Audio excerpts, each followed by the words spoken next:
morning, guys. So what we're going to be doing this morning is heading to AFR in Red Deer, Alberta, Canada, to tune the car. So it's been a long road. Car is up on the trailer. We're ready to go. It's very early in the morning, so it's about 20 minutes after 6 a.m. and we're going to be, AFR is actually about an hour and a half from where I live, so we're going to be driving down there and tuning the car today.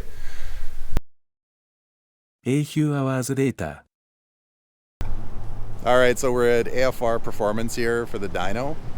You see behind me, there's the facility there. And so we're gonna see what kind of horsepower we can get out of the car with the new HKS turbo, some of the oiling mods. Hopefully it lasts through the dyno. And I'm just saying that because I'm nervous. Realistically, it's probably going to. So we'll see how it goes. Let's get inside and check it out. Okay, so we're at AFR Performance, just doing a pre-dyno inspection on the car, just making sure that there's no boost leaks. Dyno cells over there.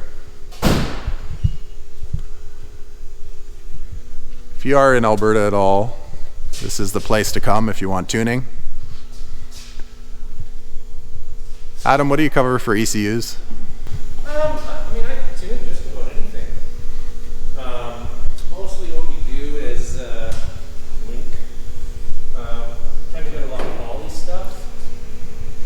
And HP tuners. And a bit of Holotech, a little bit of Holotech. A little bit of everything. Wow. Yeah. I'd say mostly what we do is link, Holly, HP tuners. And yeah, that's most of it. But I probably tuned like 40 different ECUs. Wow. Yeah, so unlike any other shop, the tuner here is definitely flexible on what you bring in, whereas a lot of shops will sort of push you towards one ECU that they like. AFR has been around for over a decade and they're a lot more flexible. So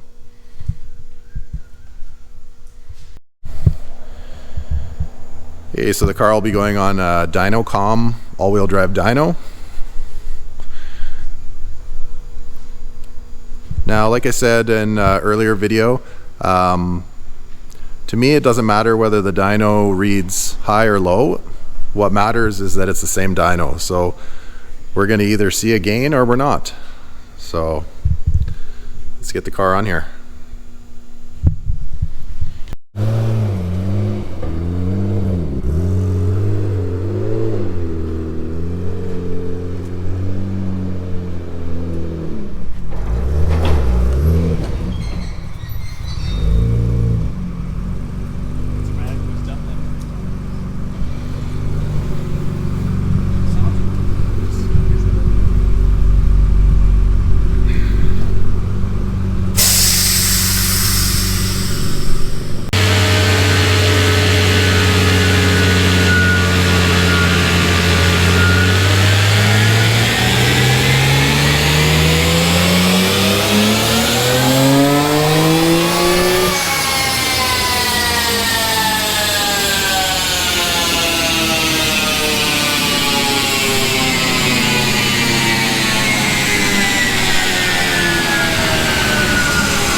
So basically where we're at is 482 wheel horsepower, 436 foot-pounds of torque at 22 pounds of boost. And so we're basically reproducing, very close to reproducing what the N1 Twins did. We're gonna just add a bit more timing and maybe 1 more pound of boost to just see if we can maybe push it over 500.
All right, guys, so we're back from Red Deer, back at my shop.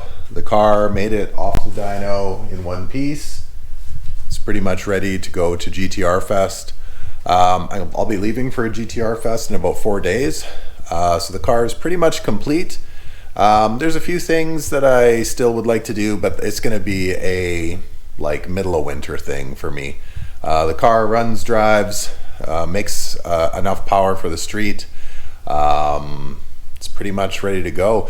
So as far as the N1 turbos, so I had moved from the N1 turbos, the third version of the N1 turbos. So these are turbos that are on the Nurspec R34s.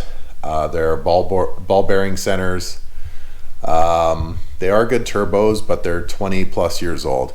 I decided to move to the new HKS 2530 kit, which is the GT3 turbos, which all over the internet they say that they're not as good as the old 2530s, which might be the case.